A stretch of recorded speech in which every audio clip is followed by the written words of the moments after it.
ফজা পাগলা ভুয়া মুক্তিযোদ্ধা প্রমাণ আছে, আজকে প্রমাণ করে দেব। আমি 1971-এর ঘটনাকে মুক্তিযুদ্ধ বলি না, কারণ যেই যুদ্ধে আমাদের মুক্তি ঘটে না তারে মুক্তিযুদ্ধ বলাটা ভণ্ডামি। আর আরেক রাষ্ট্র এসে আমার মুক্ত করে দিয়ে যেতে পারে না, তাই তো ঘটিছে, তাই না? 1971-এ কারণ কইতে পারে 1971-কে আমরা তাইলে কি বলবো?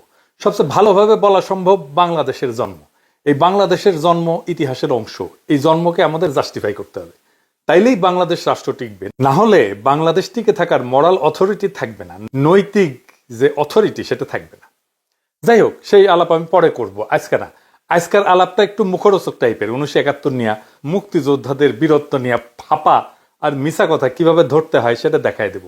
আজকের টেস্ট কেস হচ্ছে ফজা পাগলা, আর ফজা পাগলা যে প্যাথোলজিক্যাল লায়ার সেটাও দেখাই দেব। আসেন আল্লাহর ওয়াস্তে শুরু করি। ফজা পাগলা একটা সাক্ষাৎকার দিচ্ছে বেকাত্তর টিভিতে। রণাঙ্গনের স্মৃতি এই সিরিজে তারে আনিছিল শফিক আহমেদ, এটা এই অনুষ্ঠান করতো। তো এই অনুষ্ঠান এতই গুরুত্বপূর্ণ মুক্তিযুদ্ধ চেতনা মারানিদের কাছে যে মুক্তিযুদ্ধ জাদুঘর এই জন্য তারে পুরস্কার দিচ্ছে। দেখেন, তার মানে এই প্রোগ্রামে যা যা বলিছে সেসব গুরুত্বপূর্ণ কথা আমাদের আমলে নেওয়া উচিত। আসেন এগুলো আমরা দেখি, তা আগে তার কথা শুনি, তারপরে আমরা পরীক্ষা করে দেখি কথাটা সত্য আর মিথ্যা কিনা। প্রথম দাবি, সে 1971-এর 9 মার্চ পতাকা উড়াইছে। দেখেন এডিটর সাহেব, তার কথাটা দেখান। আমি কিশোরগঞ্জে 9 মার্চ পতাকা উড়ালাম, 10 মার্চ কিশোরগঞ্জ শহরে রইলাম, 11 মার্চ আমি ইটনা আমার গ্রামের বাড়িতে চলে গেলাম। আচ্ছা, এইবার আসেন দেখি কিশোরগঞ্জে কে কবে স্বাধীন বাংলাদেশে পতাকা উড়াইছিল। 1971 সালে 6 মার্চ অকুতোভয় ছাত্রনেতা কামরুজ্জামান কমরু কিশোরগঞ্জে সর্বপ্রথম স্বাধীন বাংলাদেশের পতাকা উত্তোলন করেন। কিশোরগঞ্জে পতাকা উড়ানো হয়েছে 6 মার্চ, 9 মার্চ না। আর সে উড়ায় নাই। এইটা সাহেব একটা স্কোর কার্ড করেন না পাশে, শেষে দেখুন নি ওই পাস করিছে না ফেল করিছে, লেখেন পতাকা উড়ানোর দাবি, নাম্বার কত দিমু, হদ্দুটে 0, লাড্ডা গোড্ডা। আসেন পরের দাবি কি তা দেখি। তারপরে সে কয় যে 11 মার্চে গ্রামের বাড়ি যায় ইটনা, থানায় গিয়ে বলে অস্ত্র দিয়ে দিতে হবে। 200 থেকে 250 ছাত্র নিয়ে নাকি ট্রেনিং করায় আনসার কমান্ডার দিয়া। পরে কইছে এটাই তার একমাত্র ট্রেনিং এবং এটাই তার কমপ্লিট ট্রেনিং আর কি, আনসারের ট্রেনিং দিয়া মিলিটারি যুদ্ধ করেছে। যাই হোক, এবং সেই ইটনায় গিয়ে আমি ওসি সহ সমস্ত পুলিশকে বললাম অস্ত্র সব দিয়ে দিতে হবে, এবং ইটনার মাঠে তৎকালীন আনসার কমান্ডারদের নেতৃত্বে আমরা ট্রেনিং দিতে শুরু করলাম। এবং সেই সংখ্যাটা আমাদের খুব কম ছিল না, প্রায় 2 থেকে 250 ছাত্র বা যুবক আমরা ট্রেনিং দিলাম ইটনার মাঠে। আমি আমার জীবনের প্রথম যুদ্ধটা করেছিলাম। ওই যে ইটনাতে যে ট্রেনিংটা দিলাম সেই ট্রেনিংটা আমার সম্পূর্ণ ছিল ট্রেনিং একটা। তো মুক্তিযুদ্ধে ইটনা উপজেলা এই শিরোনামে মুক্তিযুদ্ধ জ্ঞান কোষের প্রথম খণ্ডে এই ট্রেনিং এর কথা নাই। যদিও এই ফজা পাগলা সম্পর্কে বলা হয়েছে সে মুক্তিযুদ্ধের অন্যতম প্রধান সংগঠক। তাহলে এডিটর সাহেব, ইটনা ট্রেনিং করানোর দাবির পক্ষে কোনো প্রামাণ্য রেফারেন্স বইয়ে এভিডেন্সে নাই, তাহলে ইডিও সে লাড্ডা গোড্ডা দেন। এডিটর সাহেব 2-0, কি আর করবেন, যা দিবেন হাতে তাই যাবে সাথে। এরপরে সে বলতেছে 21, 22 এবং 23 জুন সে তামাবিল জাফলং এ মীর শওকতের আন্ডারে যুদ্ধ করেছে। সে ছিল ডাউকিতে, নিজেই কইছে। দেখেন এডিটর সাহেব এই অংশটা। মেজর মীর শওকত আলীর নেতৃত্বে প্রথম আমি জাফলং এবং তামাবিলে একটা যুদ্ধ করি। পাকিস্তানি হানাদার বাহিনী জাফলং তামাবিলে ছিল, আর আমি ছিলাম ভারতের শিলংয়ের কাছে ডাউকির পারে। 3 দিন এখানে যুদ্ধ করেছিলাম। সেটা ছিল 21, 22, 23 জুন। সেই যুদ্ধ আমার প্রথম যুদ্ধ। মুক্তিযুদ্ধের সামরিক অভিযান দ্বিতীয় খণ্ডে যে এই জায়গাটা যুদ্ধের কথা বলছে না, ওই যে তামাবিল জাফলং, ওই যুদ্ধের সব যুদ্ধের বর্ণনা আছে। এটা হচ্ছে রাধানগরের যুদ্ধ। অনেকগুলো যুদ্ধ হয়েছে রাধানগরে। এই অঞ্চলটা মীর শওকতের 5 নম্বর সেক্টরের অন্তর্ভুক্ত ছিল। ফজার দাবি অনুযায়ী সে মুজিব বাহিনীর সদস্য ছিল। দেখান এডিটর সাহেব, দেখান সে মুজিব বাহিনীর সদস্য। মুজিব বাহিনীর সদস্যরা দেশে ঢোকার আগে দেশ স্বাধীন হয়ে যায়। দেশের একটা ক্ষুদ্র অংশ পার্বত্য চট্টগ্রাম দিয়ে ঢোকে শেষ দিকে। তো ফজা ডিসেম্বরের 2য় সপ্তাহে ফজার কোনোভাবেই মীর শওকতের সেক্টরে যুদ্ধ করার সম্ভাবনা নাই, তাও তর্কের খাতিরে ধরি যে করছে। তাও তার বলা তথ্যই ভেরিফাই করি। আসেন মুক্তিযুদ্ধের সামরিক অভিযান 2য় খণ্ড থেকে পড়ি। রাধানগর কমপ্লেক্সের গুরুত্ব সিলেট তামাবিল ডাউকি সড়কের অবিভাজ্য ভারতীয় উপমহাদেশে ইংরেজ শাসনামল থেকেই যথেষ্ট গুরুত্ব বহন করে আসছে। ভারতের আসাম, মেঘালয়, মণিপুর, নাগাল্যান্ড, মিজোরামের সাথে স্থলপথে বাংলাদেশের ব্যবসা বাণিজ্য ও যাতায়াতের একমাত্র যোগাযোগ মাধ্যম হচ্ছে এ সড়কপথ। দ্বিতীয় বিশ্বযুদ্ধে মিত্রবাহিনীর বার্মা ফ্রন্টে যুদ্ধ পরিচালনাতেও এ সড়কটি একটি গুরুত্বপূর্ণ ভূমিকা পালন করেছে।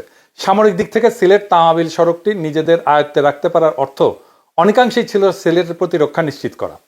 এ কারণেই সিলেট তামাবিল সড়কটি যে কোনো বড় আক্রমণ থেকে রক্ষা করার জন্য পাকিস্তানিরা সিলেট শহর থেকে তামাবিল বিওপি পর্যন্ত সব গুরুত্বপূর্ণ জায়গায় সুদৃঢ় প্রতিরক্ষা ব্যবস্থা গড়ে তুলেছিল। প্রতিরক্ষা অবস্থানগুলোর মধ্যে রাধানগর অবস্থানটি ছিল গুরুত্বপূর্ণ। কেননা মুক্তিবাহিনী কিংবা ভারতীয় বাহিনী যদি সিলেট তামাবিল সড়কের রক্ষণ ব্যবস্থা ফাঁকি দিয়ে সিলেট শহর পর্যন্ত পৌঁছে যায়, সে পরিস্থিতিতে রাধানগর থেকে অতি সহজে অল্প সময় সিলেট ডাউকি সড়ক পথে যে কোনো অবস্থানে আক্রমণ করা যায়। তো এই ডাউকি ঘাট অঞ্চলের অবস্থান দখল করে রাখার জন্য রাধানগর ছিল একটা গুরুত্বপূর্ণ জায়গা। সহজ ভাষায় রাধানগরের অবস্থানটা সিলেট তামাবিল ডাউকি শিলং মহাসড়কের এতই কাছে ছিল যেখান থেকে যে কোনো ধরনের বড় ধরনের বিপর্যয় ঘটানো সম্ভব ছিল। আর সেই লক্ষ্যে দীর্ঘ 8 মাস ধরে পাকিস্তানিরা রাধানগরের চারিদিকে এক বিস্তৃত এলাকা জুড়ে একটা শক্তিশালী সুসংহত প্রতিরক্ষা ব্যবস্থা গড়ে তুলেছিল। 21-22 কোনো যুদ্ধ হয় নাই। 23শে জুন পাকিস্তানিরা আক্রমণ করে রাধানগর দখলে নেয়। তো উই তাইলে যুদ্ধ করিছে, তাহলে তো হারিছে উই, কিন্তু 21-22 যুদ্ধ হয় নাই। 27শে জুন মুক্তিবাহিনীরা আক্রমণ করে কিন্তু পরাজিত হয়ে পশ্চাৎপসরণ করে। 13ই জুলাই জাফলং এ একটা যুদ্ধ হয়, এটাকে মুরিয়ার যুদ্ধ বলা হয়। যে দেখেন, তাইলে ওই যুদ্ধের কোনো কথা আছে? ডাউকি ইন্ডিয়ার মধ্যে, ডাউকিতে একটা মুক্তিযুদ্ধ ক্যাম্প ছিল, সে আছে ডাউকিতে। ডাউকি থেকে সে যুদ্ধ করতেছে জাফলং আর তামাবিলে। এইটা স্যার গুগল ম্যাপে ডাউকি তামাবিল আর জাফলং দেখান তো। তামাবিল আর জাফলং দুই দিকে না, আর মাঝখানে ডাউকি, দেখেছেন? এইভাবে মিলিটারি অপারেশন করে, দুই দিকে মিলিটারি অপারেশন হবে, আর ওই ডাউকি থেকে ওই যুদ্ধ করছে। হ্যাঁ, ওই ডাউকি থেকে ওই দুইটা জায়গার দূরত্ব প্রায় 10 কিলোমিটারের মতো। মানে এটা ছেলে খেলা। আচ্ছা ভাই, আর্মির লোকজন আছে না, আপনারা কেন চ্যালেঞ্জ করেন না এসব বালসাল? তাহলে এডিটে সাহেব জাফলং এ লাড্ডা গুড্ডা, তাই না? শূন্য। এইবার আসেন করিমগঞ্জ আর তরাইল থানা মুক্ত করা। এইটা সাহেব দেখানো কি কইছে আগে? আমরা করিমগঞ্জ থানা, তারাইল থানা আমরা দখল করলাম, তাদের সমস্ত অস্ত্র নিলাম, তারাইল থানা মুক্ত করলাম, করিমগঞ্জ থানা মুক্ত করলাম। ভিতরে এই যুদ্ধগুলো আমাদের করতে হয়েছে। করিমগঞ্জ থানাকেও মুক্ত করে নাই। 14ই ডিসেম্বর তারা রাজাকাররা ছাইড়ে চলে যায়, তারপরে পুরা করিমগঞ্জে মুক্ত হয়ে যায়। এটাকেও মুক্ত করে নাই। তাইলে এখানেও লাড্ডা গুড্ডা। করিমগঞ্জ থানা লাড্ডা গুড্ডা।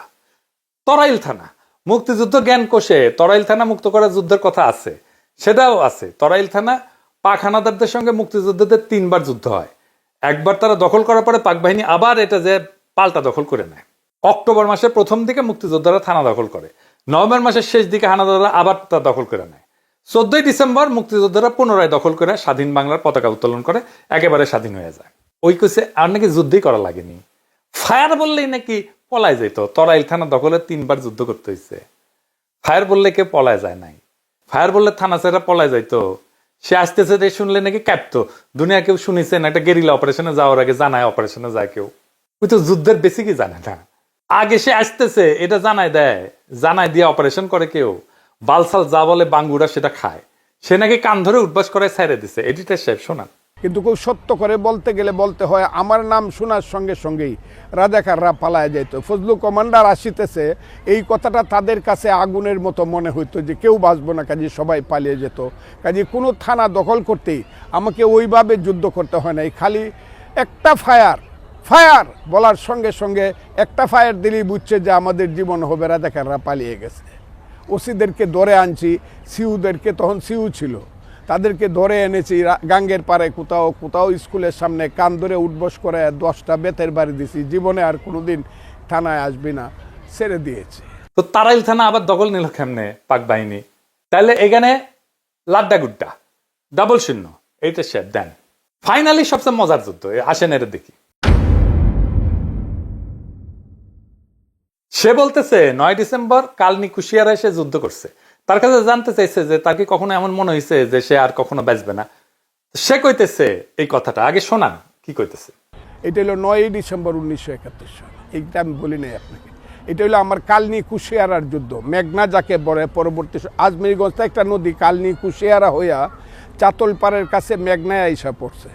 সেই কালনি কুশিয়ারার যুদ্ধে আমি 3টা স্টিমারে 179 জন পাক বাহিনী ছিল, মিলিশিয়া ছিল, রাজাকার ছিল, আমরা মাত্র 3 জন।